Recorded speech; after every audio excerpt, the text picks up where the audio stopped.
Happening tomorrow, a state House committee will talk about a bill that could lead to greater HOA oversight. You know, local homeowners are speaking out right now. They're frustrated about HOAs, so they went into this legislative session hoping lawmakers would finally listen to them. They're really upset. An HOA can actually take your home over something as simple as a disagreement about a fence or even the color of your house.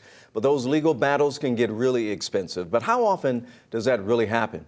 11 Alive senior investigative reporter, investigator Rebecca Lindstrom went to court to find out.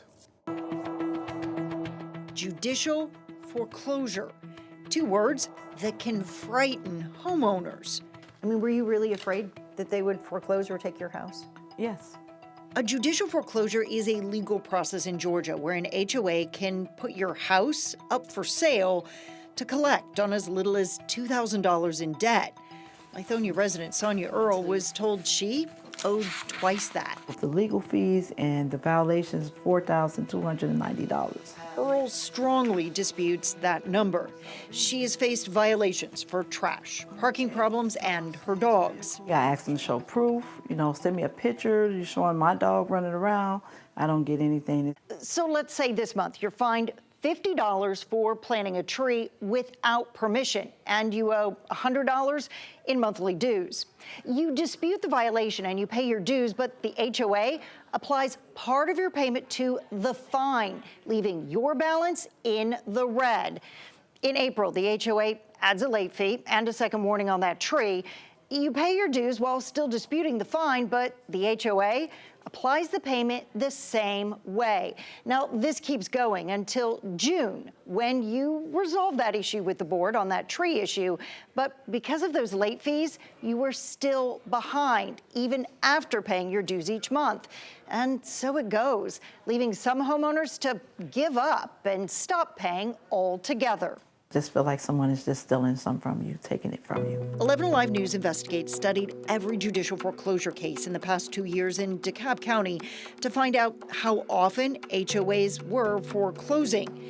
Despite that ominous title, we found not a single house was forcibly sold. Make sure you're ready to commit to this type of living. Sonia Merriweather gets it. She has been the HOA ombudsman in Nevada for more than 2 decades. That's a state office to help communities there navigate these kinds of disputes. If we weren't here, I think the court system would be overwhelmed with the complaints. In Nevada, the math isn't so messy because HOAs must keep 2 ledgers, one for fines, the other assessments. The association does not have the right to take a payment and apply it to a fine unless the unit owner indicates this is for a fine. In Nevada, only unpaid dues can be used to foreclose on a home.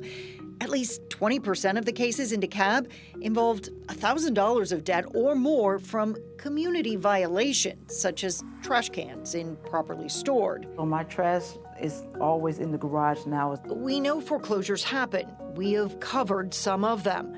Earl's HOA did remove some fines. Still, she felt bullied into paying for violations she felt were wrong, just to make sure her house wasn't one of them. In Lithonia, Rebecca Lindstrom, 11 Alive News Investigates.